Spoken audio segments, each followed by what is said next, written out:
శ్రీరామాయణంలో అద్భుతమైనటువంటి పాత్ర పోషించినటువంటి మహానుభావుడు గోష్పదీకృతమారాసిం వశకీకృత రాక్షసం రామాయణ మహామాల రత్నం వందే అనిలాత్మజం అని. ఆయన గురించి స్తోత్రం చేస్తే ఇదే స్తోత్రం చేస్తాం. ఏదైనా మనం మెళ్ళో ఒక హారం వేసుకున్నాం అనుకోండి, ఆ హారానికి రెండు వైపులా పేటలు అంటారు. రెండు పేటల్ని కలుపుతూ మధ్యలో ఒక నాయకం పూస అని ఉంటుంది. అది చాలా సొబగుగా చాలా గొప్పగా ఉంటుంది.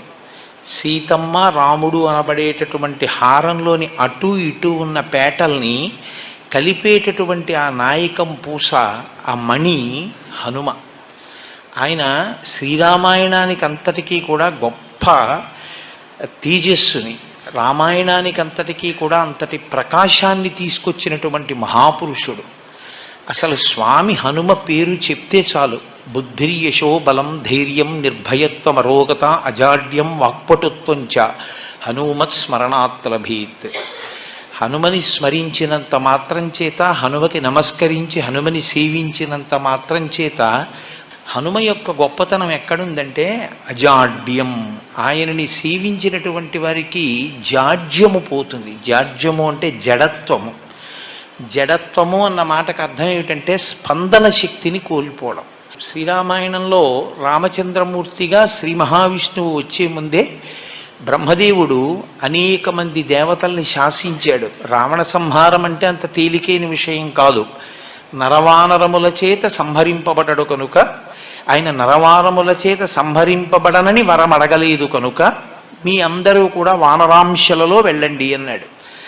దేవతలందరూ వానరుల యొక్క అంశలలో వచ్చారు. కానీ ఒక్క హనుమ అవతారం మాత్రం చాలా విశేషమైన అవతారం. అసలు శ్రీరామాయణంలో విచిత్రం ఏమిటంటే బాలకాండలో హనుమ కనపడరు, అయోధ్యకాండలో కనపడరు, అరణ్యకాండలో కనపడరు. ఆయన కనపడేది 3 కాండలు దాటిపోయిన తర్వాత 4వ కాండ కిష్కింధకాండ ప్రారంభంలో కనపడతారు. 4వ కాండలో కనపడినటువంటి హనుమ కిష్కింధకాండ దాటగానే సుందరకాండలో అత్యద్భుతమైన పాత్ర పోషిస్తారు. ఇంకా తర్వాత శ్రీరామాయణంలో కిష్కింధకాండ వరకు ఉన్న పాత్రల్ని మర్చిపోయిన వాళ్ళు ఉంటారేమో, కానీ ఇక హనుమ పాత్ర మాత్రం ఎవ్వరూ విడిచిపెట్టలేరు. అంత గొప్ప స్థితిని పొందుతుంది. 7 కాండల రామాయణంలో ఉత్తరకాండ చాలామంది చదవరు, 6 కాండలే చదువుతారు. 6 కాండలలో 3 కాండలలో అసలు హనుమ గురించి ఏమీ లేదు. 4వదైన కిష్కింధకాండలో ఆయన ప్రవేశం. 4వదైన కిష్కింధకాండలో హనుమత్ ప్రవేశ సమయంలో అసలు ఆయన ఎలా పుట్టారు అన్నదాన్ని మహర్షి చెప్పలేదు. అకస్మాత్తుగా హనుమ ఆ భయపడిపోతున్నటువంటి సుగ్రీవుణ్ణి నువ్వు ఇలా భయపడకూడదు అన్న దగ్గర ప్రారంభం హనుమ పాత్ర ప్రవేశం. ఎవరి హనుమ, ఎక్కడి నుంచి వచ్చారు, మధ్యలో ఒకసారి సంక్షిప్త పరిచయం మాత్రమే చేస్తారు. కానీ అసలు హనుమ యొక్క అవతార విశేషాన్నంతటినీ కూడా శ్రీరామాయణం ఉత్తరకాండలో చెప్పారు. అందులో అంజనాదేవి వాయుదేవుణ్ణి తన గర్భమునందు ధరించింది, అనగా వాయువు యొక్క తేజస్సుని ధరించి ఆమె గర్భవతి అయింది. కారణజన్ముడైనటువంటి ఒక మహాపురుషుడు జన్మించాలి. ఆమె పర్వత గుహలో ఉంది ఆ సమయంలో, అరణ్యంలో. ఆమెకి శాలిశూక నిభాభాసం ప్రసూతేమం తదాంగన ఫలాన్యాహర్తుకామావై నిష్క్రాంత గహనే వనే అన్నారు మహర్షి. ఆమె శాలిశూక నిభాభాసం, హనుమ యొక్క రంగు గురించి లోకంలో రకరకాల అపోహలు. ఆయనకి తీసుకెళ్ళి నీలం రంగు వేసేస్తూ ఉంటారు. అసలు ఆయన రంగు అది కాదు. ఆయన పచ్చగా బంగారం ఎలా ఉంటుందో అలా ఉంటారు. వేష్టితార్జున వస్త్రంతం విద్యుత్ సంఘాత పింగళం అంటారు సుందరకాండలో మహర్షి. మెరుపుల పోగు ఎలా ఉంటుందో అంత పచ్చటి రంగు అయింది. శాలిశూక నిభాభాసం అంటే ఒక ధాన్యపు గింజని తీసుకుని పట్టుకుంటే దాని మొన ఎలా ఉంటుందో అంత పచ్చగా మిరిసిపోతున్నటువంటి హనుమ ఆ అంజనాదేవి యొక్క గర్భము నుండి బయటికి వచ్చారు. ఆవిడికి ఆకలేసి ఓ పండు తిందామని ఆ గుహలోంచి ఆ పక్కన ఉన్న అడవిలోకి ఆవిడ వెళ్ళింది. ఫలాన్యాహర్తు కామావై నిష్క్రాంత గహనేవని. ఇప్పుడు ఈ పిల్లవాడు పడుకుని ఉన్నాడు, అప్పుడే పుట్టాడు. పుట్టి ఇంకా కొద్ది సమయం ఈ పిల్లవాడికి ఆకలేసి పాలు ఇవ్వడానికి అమ్మ దగ్గరలో లేదు. పుడుతూనే ఈ పిల్లవాడికో పండు తిందామనిపించి ఆయన పైకి తలెత్తి చూశాడు. బాలసూర్యుడు కనబడ్డాడు. అంటే తెల్లవారుజాము సమయంలో సూర్యోదయ సమయమునందు స్వామి హనుమ జన్మించారు. ఆ బాలసూర్యుణ్ణి చూసి ఇదేదో ఎర్రటి పండు అనుకున్నారు ఆయన. అనుకుని వెంటనే బాలార్కాభిముఖో బాలో బాలార్క ఇవమూర్తివాన్ అన్నారంతే మహర్షి. బాలసూర్యుణ్ణి చూసి తినే పండనుకుని ఈయన కూడా బయలుదేరి సూర్యపథం వైపుకి వెళ్ళిపోయారు. ఇప్పుడు వాళ్ళిద్దరూ ఒకరికొకరు ఎదురుగా ఎలా ఉన్నారు? మహర్షి అన్నారు, బాలార్కాభిముఖో బాలో. బాలసూర్యుని ఎదురుగుండా నిలబడిన ఈ బాలుడు కూడా అంతే తేజస్సుతో ఉన్నాడు. పరబ్రహ్మమైన సూర్యనారాయణుడు తన దగ్గరికి వచ్చి తననే తినేద్దామని వస్తున్న బాలుణ్ణి చూశాడు. అరేరే, నేను ఇంత తేజస్సుతో నిలబడితే ఈ పిల్లవాడు కాలిపోతాడు. ఈ పిల్లవాడి యొక్క జన్మయే అపురూపము, అసాధారణము. వీడు లోకంలో తరువాతి కాలంలో చాలా ఉపకారం చెయ్యవలసినవాడు. కాబట్టి ఈ పిల్లవాడిని నేను చెనకకూడదు అని తన తేజస్సుని ఉపసంహారం చేశాడు. ఆ పిల్లవాడు దగ్గరికి వెళ్ళిపోయి ఆ సూర్య బింబాన్ని పట్టుకున్నాడు, పండనుకుని తిందామని. అది పర్వకాలం కాబట్టి రాహువు సూర్యుణ్ణి గ్రసించడం కోసమని ఆయన వచ్చాడు. పిల్లలకి చాపల్యం ఉంటుంది, కాసేపు ఇది పట్టుకుంటారు, ఇంకొకటి కనపడదు ఆకర్షణీయంగా అనిపిస్తే దీన్ని విడిచిపెట్టి దాన్ని పట్టుకుంటారు. కాబట్టి ఇప్పుడు ఆయన ఈ సూర్యబింబాన్ని విడిచిపెట్టి ఆ రాహువుని పట్టుకోవడానికి వెళ్ళారు. ఆ రాహువు ఈ పిల్లవాడిని చూసి హడిలిపోయాడు. హడిలిపోయి, నాకు దేవతలు వరం ఇచ్చారు, నేను మాత్రమే పర్వకాలంలో సూర్యచంద్రుల్ని రాహువు కేతువు తినాలి. అటువంటిది ఇవాళ ఒక పిల్లవాడు కూడా వచ్చాడు. కాబట్టి దేవతలు మర్యాద తప్పారు. కాబట్టి దేవతల అధిపతినైన ఇంద్రుణ్ణి అడుగుతానని చెప్పి ఆయన వెనక్కి తిరిగి వెళ్ళిపోయాడు. ఈ పిల్లవాడు గబగబా వచ్చి మళ్ళీ సూర్యబింబాన్ని ఈలోగా రాహువు దేవలోకానికి వెళ్ళి దేవేంద్రుడికి ఫిర్యాదు చేశాడు. అయ్యా, పర్వకాలంలో నేను తినాలి, కానీ వేరొక పిల్లవాడు వచ్చి తినేస్తున్నాడు సూర్యుడిని. అది ఎలా సంభవం? నేను వస్తాను పద అని ఇంద్రుడు బయలుదేరి వచ్చాడు ఐరావతం మీద. ఈ పిల్లవాడు సూర్యబింబాన్ని పట్టుకుని అది ఏదో కొరికి తినబడేటటువంటి పండనుకుని కొరకబోతున్న సమయంలో మళ్ళీ రాహువు వచ్చాడు. ఆయన మళ్ళీ ఈ బింబాన్ని వదిలేసి రాహువు దగ్గరికి వెళ్ళాడు. రాహువు భయపడి వెనకనున్న ఇంద్రుడి దగ్గరికి వెళ్ళాడు. ఈయన మళ్ళీ రాహువుని విడిచిపెట్టి ఇంద్రుణ్ణి చూశారు. ఇంద్రుడు ఏనుగు నచ్చింది ఈసారి ఆయనకి, ఎందుకంటే తెల్లగా ఉంటుంది ఐరావతం పుష్టిగా. ఈ పండు బాగుందని ఐరావతాన్ని వెళ్ళి పట్టుకుని కొరకబోతున్నారు. ఎక్కడ లేని కోపం వచ్చి ఇంద్రుడు వజ్రాయుధం పెట్టి కొట్టాడు. కొడితే అంతే, ఎడమ దవడ విరిగి ఆ పైనుంచి కింద పడిపోయారు. శ్రీరామాయణం ప్రకారం ఆయన ప్రాణములు ఉగ్గడింపబడ్డాయి. కింద పడిపోయి ఆ గుహలో రాతి మీద పడి కింద పడిపోయారు. కింద పడిపోగానే వాయువుకి తెలిసింది విషయం. అపారమైన తేజోమూర్తిని శ్రీరామాయణ కాలంలో అందరికీ ఉపకరించడానికి నేను కన్నాను, తండ్రిని అయ్యాను. ఇటువంటి పిల్లవాడిని ఇంద్రుడు ధూర్తుడై వజ్రం పెట్టి కొట్టాడు.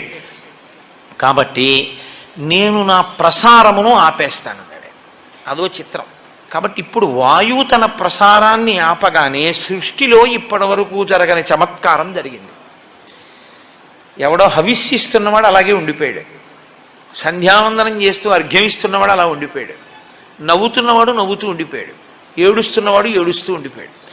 ఎక్కడా లోకంలో కదలికలు లేవు. బయట తిరగడం మానే లేదు వాయువు. హనుమ మీద ఇంద్రుడు వజ్రం ప్రయోగిస్తే శరీరముల లోపల తిరగడం కూడా మానేశాడు ఆయన. ఇప్పుడు అలా ఉండిపోతే దేవతలు బాధపడ్డారు. మనుష్యులు పక్షులు మృగములు అలా అయిపోతే దేవతలకి ఎందుకంటే బాధ? మనం హవిస్సిస్తే తప్ప దేవతలకు అన్నం దొరకదు. మనం ఇచ్చిన హవిస్సే వాళ్ళు తింటారు, తిని తృప్తి పొంది వాళ్ళు వర్షం కురిపిస్తారు. కాబట్టి ఇప్పుడు దేవతలకు హవిస్సు లేదు. కాబట్టి మనుష్యలోకం పక్షాన దేవతలందరూ బ్రహ్మగారి దగ్గరికి వెళ్ళారు. వెళ్ళి, అయ్యా, వాయువు తన యొక్క ప్రసారమును నిలిపివేశాడు, లోకమంతా కాష్టభూతమైంది. ఒక్కసారి మీ సృష్టి వంక చూడండి, ఏది కదలటల్లా. చెట్టు, చిగురుటాకు, పక్షి, జంతువు, నీరు, చాప అన్నీ అలా అయిపోయాయి. ఎలా అంటే బ్రహ్మగారు అన్నారు, వాయు ప్రాణ సుఖం వాయు, వాయు సర్వమిదం జగత్, వాయునా సంపరిత్యక్తం న సుఖం విద్దతే జగత్. ఎంత గొప్ప మాట అన్నారండి బ్రహ్మగారు రామాయణంలో. వాయు ప్రాణ, వాయువే ప్రాణము అన్నాడు.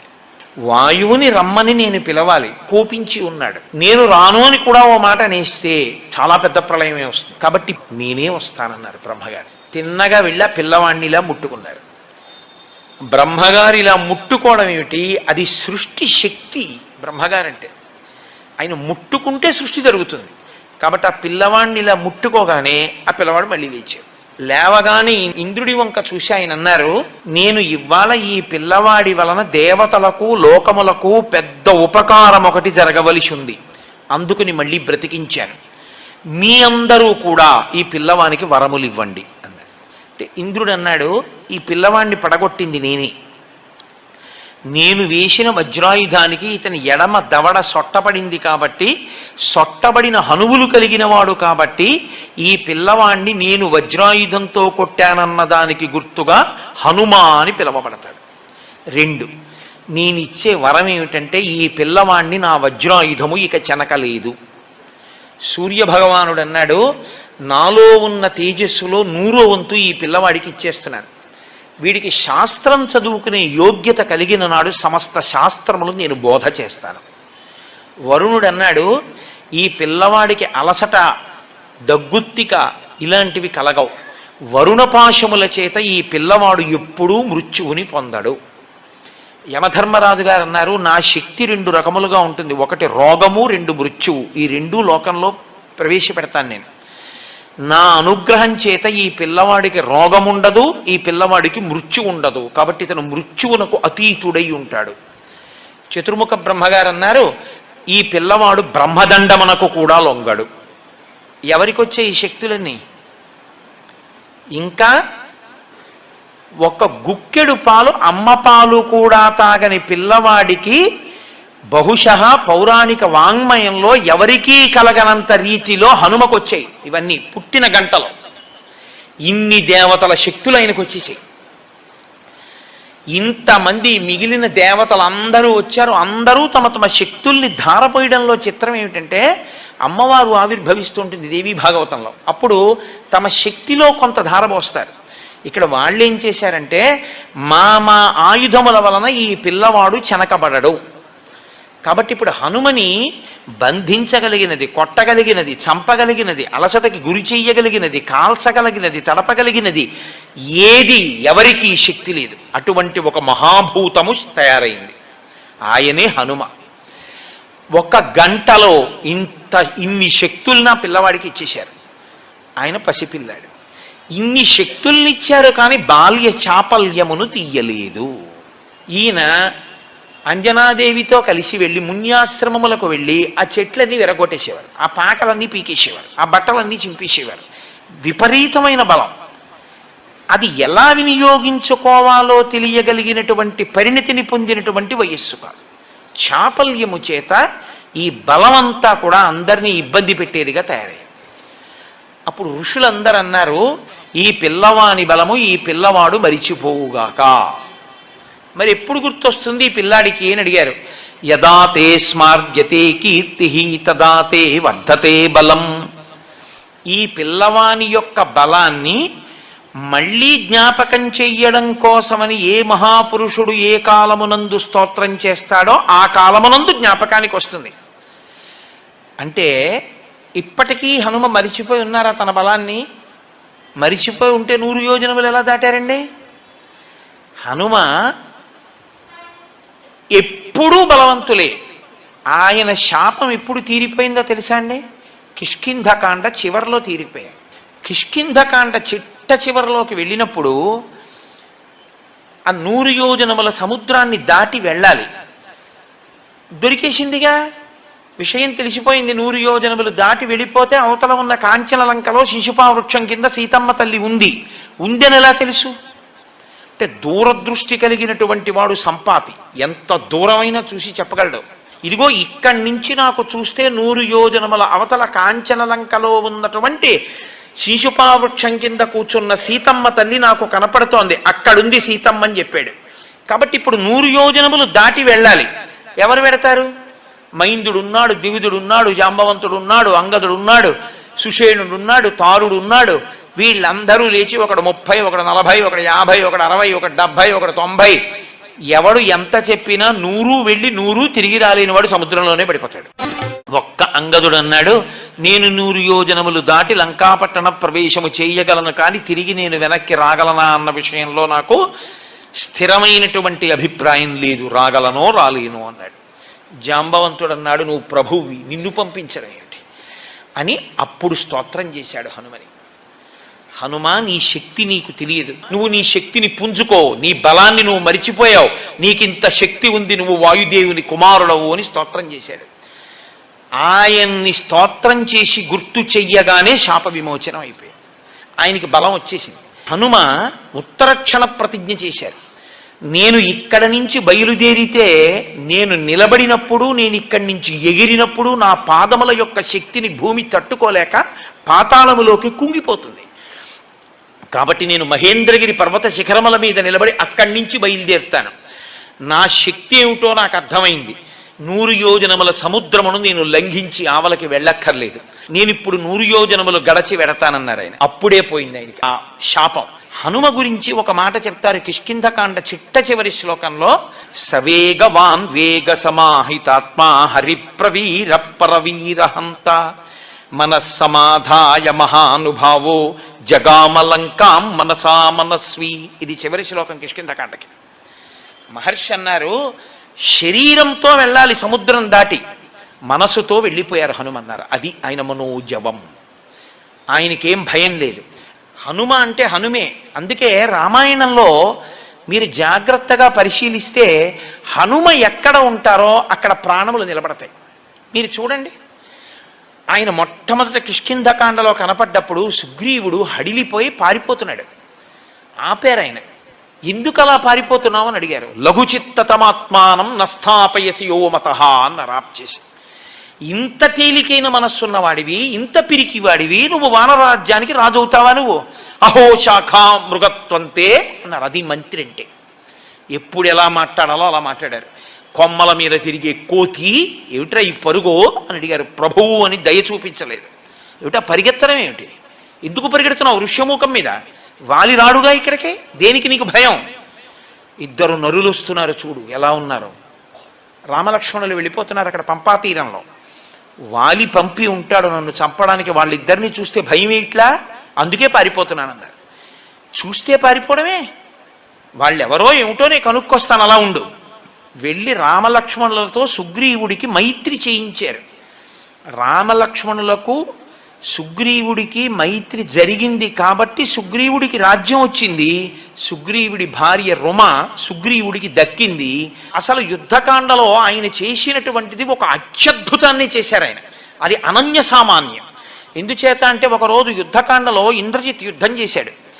యుద్ధం చేసినప్పుడు వానర సైన్యంలో ఎవ్వరూ లేచి నిలబడడానికి వీలు లేకుండా రామచంద్రమూర్తి అంతటి వాడు నిలబడిన తీరుని వాల్మీకి మహర్షి వర్ణించారు. వడగళ్ల వానలో నిలబడిన వాడిలా ఉన్నాడు రాముడు అన్నారు. ఒక వానరుణ్ణి కాదు, కొన్ని కోట్ల మంది వానరుల్ని, 84 కోట్ల మంది వానరుల్ని అని నాకు జ్ఞాపకం. ఆకాశంలో మేఘాల చాట్న ఉండి ఎప్పుడు బాణం తీశాడో, ఎప్పుడు బాణం వేశాడో తెలియకుండా అందరి శరీరంలోనూ బాణాల ములుకులు విరిగిపోయాయి. కొన్ని లక్షల మంది చనిపోయారు. కొన్ని లక్షల మందికి కాళ్ళో చేతిలో విరిగిపోయాయి.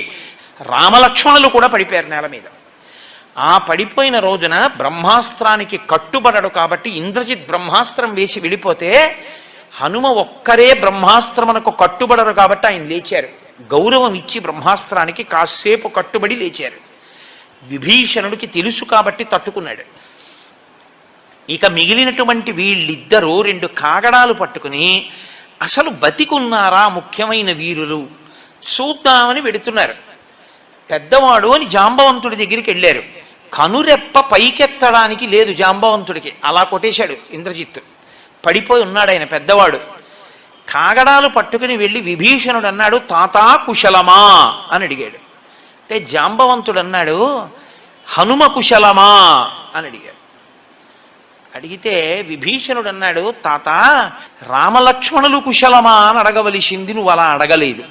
నువ్వు అలా అడగకుండా హనుమ కుశలమా అని అడుగుతున్నావు, పొరపాటు పడ్డావా అన్నారు.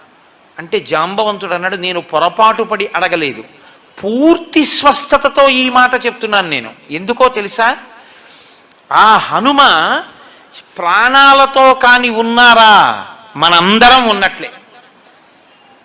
హనుమజ్జుజ్జిత ప్రాణే జీవంతోపి వయం హతాహ. ఆ హనుమ కాని మరణించారా, మనందరం బతికున్నా చచ్చిపోయినట్టు. ఒకవేళ మనందరం చచ్చిపోయినా హనుమ ఒక్కరు బతికుంటే మనందరం బతికినట్టే, బతికించేస్తారాయన. అందుకు అడిగాను, ఉన్నాడా క్షేమంగా? ఇంకొకడైతే ఈ కితాబు విన్నందుకు, చూశావా నా సంగతి అంటాడు విభీషణుణ్ణి. హనుమ వంగి జాంబవంతుడి పాదములు పట్టుకుని, తాత హనుమ నీకు నమస్కరించుచున్నాడు అన్నారు. అంటే ఆయన అన్నారు, నాయన వేళ లేదు, ఈ రాత్రి లోపల బతకాలి సైన్యం. ఉత్తర క్షణంలో ఎక్కడున్నారు వాళ్ళు? దక్షిణ సముద్రానికి ఆవల కాంచనలంకలో ఉన్నారు. ఈ రాత్రికి రాత్రే నువ్వు ఇక్కడి నుంచి ఎగిరిపోయి ఉత్తర దిక్కున కైలాసము వృషభము అన్న 2 పర్వతముల మధ్యలోకి వెళ్ళాలి.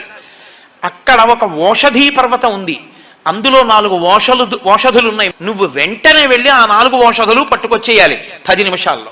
వాల్మీకి రామాయణంలో మహర్షి ఏమన్నారో తెలుసా అండి? రావణాసురుడి మేడ కూడా కదిలిపోయింది ఆయన వేగానికి. ఇలా కన్ను మూసి కన్ను తెరిచేటప్పటికి మెరుపు మెరిసినట్టు వెళ్ళిపోయారంటే అది ఆయన మారుత తుల్య వేగం. అంటే కైలాసము వృషభము మధ్యలోకి వెడితే ఓషధులు అనుకున్నాయి, ఈయన మనని తీసుకెళ్ళిపోవడానికి వస్తున్నాడు, ఈయనకి కనపడకుండా దాక్కుందామని తేజస్సుని అవి ఉపసంహారం చేస్తే రామకార్యం మీద వచ్చిన నాకు ఉపయోగపడకుండా దాక్కుంటారా? మీరెక్కడున్నా మా వైద్యుడున్నాడు సుషేణుడు, ఆయన కనిపెడతాడు అని పర్వతాన్ని పెకలించి తీసుకొచ్చేశారు లంకాపట్టణానికి. తీసుకొచ్చి అక్కడ ఆ పర్వతాన్ని దింపితే ఈ 4 ఓషధుల యొక్క శక్తికి ఈ 4 ఓషధులు ఎవరి కొరకు తేబడ్డాయో వాళ్ళు బతుకుతారు, అందుకని రాక్షసులు బతకలేదు. అది హనుమ యొక్క శక్తి అంటే.